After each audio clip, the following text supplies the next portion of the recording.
Hello everybody and welcome to another top 5 board gaming video. Today's topic is all about roguelike board games. But Danny, that doesn't make any sense! Roguelike games are video games! You can't have a roguelike board game? That's weird! Well, you are correct, dear viewer, in that a roguelike board game is essentially the definition of a board game. The idea of a roguelike game is you go as far as you can, die, and then start at the very beginning. There has been an explosion of this type of game in the video game industry with things like Hades, BPM bullets per minute, Dead Cells, Rogue Legacy, and way too many more to count. But the thing is that there are some board games that give you the same video game style feeling of a roguelike that you see, as opposed to simply saying, I'm going to play this game and then I either win or lose and that's it. Now, with some roguelikes, you can go forward and you gain some materials and all that sort of thing. We do have games like Descent and that sort of thing that are run on campaigns, and of course legacy board games as well, which do the same sort of idea of, as you go through, you do make adjustments and you change things and you can get things so that you can do better and better and better. But that's not what we're talking about. We are talking about one-shots that really feel like a rogue experience. But that said, let me know what you think in the comments below. What are your favorites? Or do you think I'm crazy, or both? I love to hear it all. Please let me know what you think. And without further ado, we are going to jump in with my number 5. At number 5, I am blatantly cheating by having a generalized category of cooperative games, with Pandemic as a very good example of this. So in these games, of course, you're playing as a team and trying to do the best that you can. Now, the great thing is that a lot of board games have different difficulties that you can try and all of that sort of thing. And of course, you have the randomness factor of when things are going to come out, how, and all of that sort of thing. But fundamentally, it feels roguelike because you are starting from zero and you are doing your best as a team to really go out and do the best that you can. It's not like Gauntlet, Dark Legacy, or anything like that, so don't go there. But still, overall, co-op games in general really give that feeling of a video game style roguelike. At number 5, I am blatantly cheating and talking about cooperative games, with a Pandemic as an example. Because during games like this, the idea is that you are all starting from point zero, getting as far as you possibly can, and maybe you'll be able to beat it. You might be able to, possibly. And one of the great things about a lot of co-ops is that they have different difficulty levels that you can adjust so that it can be either easier or more difficult on the particular players. And even if you lose, you can still feel good about how well you did, and you can devise strategies to get around whatever it is that made you lose. Or you can just be like, well, we had absolutely no chance on that. That was all luck, and it was just terrible. So that's part of why it's so low on the list, because you do have that very much randomness aspect to a lot of co-op games. But regardless, Pandemic, and by extension other co-ops, my number 5.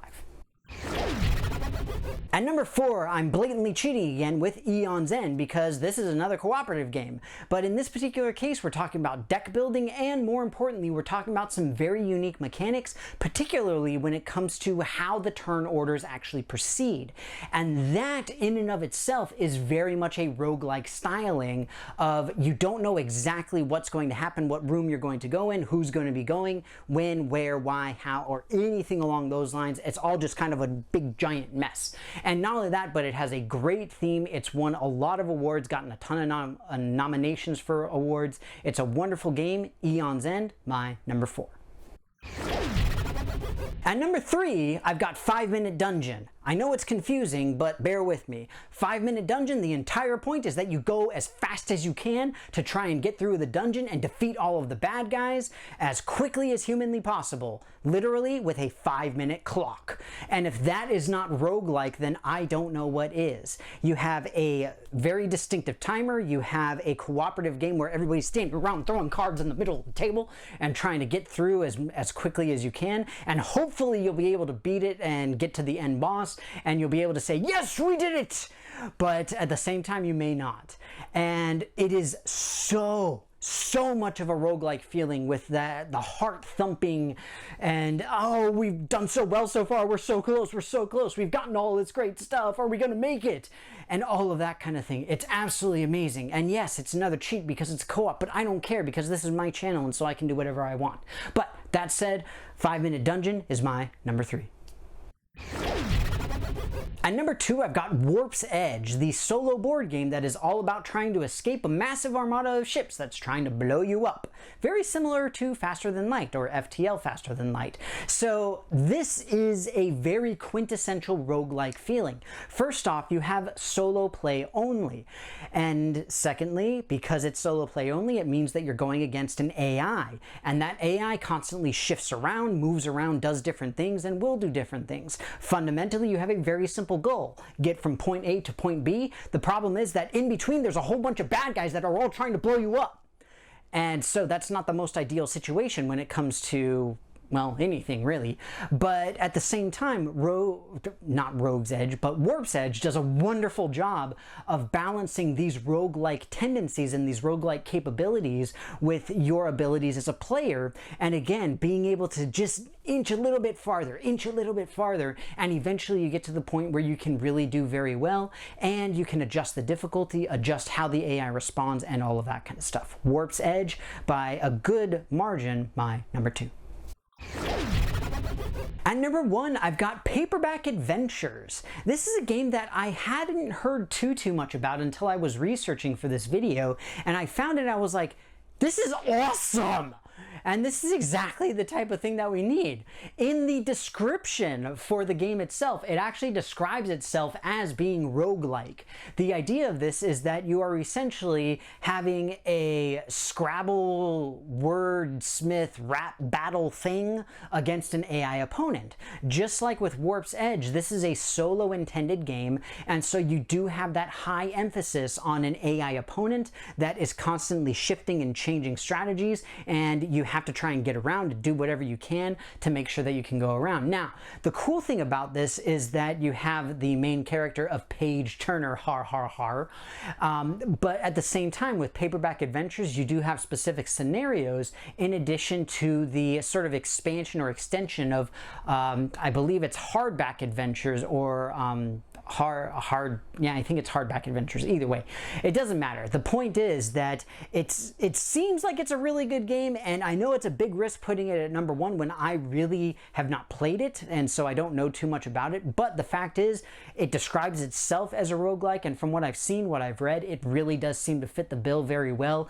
and give that video game style feeling of a roguelike game. And so, very cautiously but optimistically and awesomely, I say that Paperback Adventures is my number 1.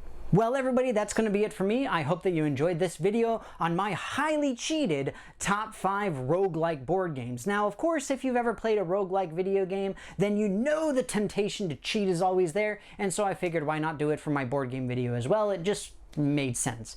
But the fact is that, again, pretty much any board game is technically roguelike, because the idea is that you start at point A and then you end at point B, and then you start over again and just see if you do any better.